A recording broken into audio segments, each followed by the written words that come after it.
కేంద్ర ప్రభుత్వం ప్రజా వ్యతిరేక విధానంలో భాగంగా ఈరోజు 11 సంవత్సరాల నుంచి బీజేపీ ప్రభుత్వం దాంట్లో పాలన భాగంగా గ్యాస్ 2014 నుంచి పెంచుకుంటూ రావడం జరిగింది.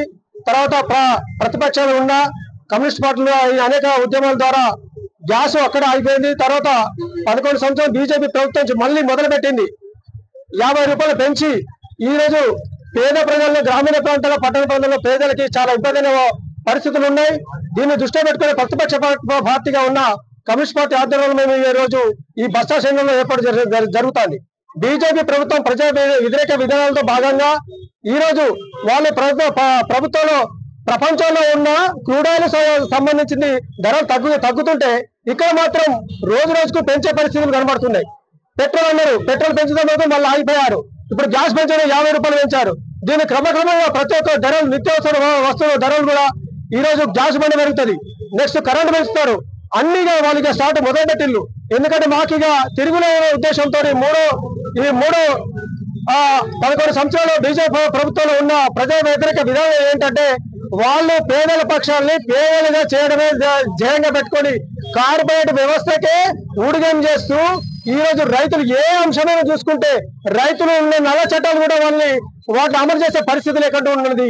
ఏ విషయాలు చూసుకుంటే కూడా ప్రతి రంగంలో చూసుకున్నా కూడా ప్రభుత్వ రంగ పరిశ్రమలు కానీ ప్రైవేట్ రంగం చేయడము, ప్రైవేట్ రంగంలో ఉన్న రిజర్వేషన్లను తీసివేయడము అన్ని రకాలుగా ఈ రోజు బీజేపీ ప్రభుత్వం వచ్చిన కాడి నుంచి ఈ ప్రజా వ్యతిరేక చేస్తున్నాయి. ఇక మొదలు పెట్టడం జరిగింది.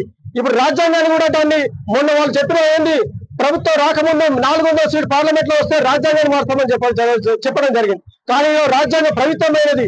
రాజ్యాంగాన్ని ఈ యొక్క దేశంలో ప్రతి ఒక్క పౌరుడు స్వేచ్ఛ సమాన హక్కులు అన్ని కాపాడుకునే అవసరం అయితే ఉంది, ప్రజల మీద ఉంది.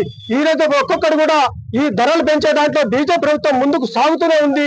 వాళ్ళు చేసే నిర్మాణంగా ఈ యొక్క సమైక్య వ్యవస్థని, ఈ దేశంలో సమైక్య వ్యవస్థని కూడా నాశనం చేసే పరిస్థితులు కనబడుతున్నాయి. ఎందుకంటే మనుషుల మధ్య ఈ తారతమ్యాలు వ్యత్యాసాలు చూపెడుతూ ముందుకు సాగుతుంది.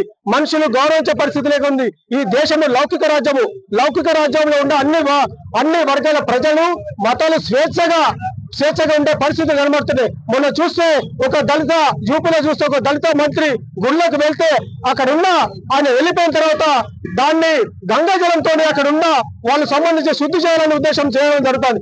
ఇలాంటి అమానమైన పరిస్థితులు మనం చూస్తూనే ఉన్నాం. బీజేపీ ప్రభుత్వం వచ్చిన కాడి నుంచి ఇలాంటి అరాచకాలు చూస్తున్నాం. చాలా ఇబ్బందిమైన పరిస్థితులు ఉన్నాయి. కాబట్టి ఈ యొక్క దేశంలో ఎస్సీ ఎస్టీ బీసీలు అందరూ కూడా రాజ్యాంగాన్ని కాపాడుకుంటూ దేశానికి మనం కాపాడాల్సిన బాధ్యత మనకు ఉందని తెలియజేస్తున్నాం. మరిన్ని వీడియోస్ కోసం ఛానల్ ని సబ్స్క్రైబ్ చేయండి. లేటెస్ట్ అప్డేట్స్ కోసం వాట్సాప్ ఛానల్ ని ఫాలో అవ్వండి. ఆ లింక్ డిస్క్రిప్షన్ లో ఉంది.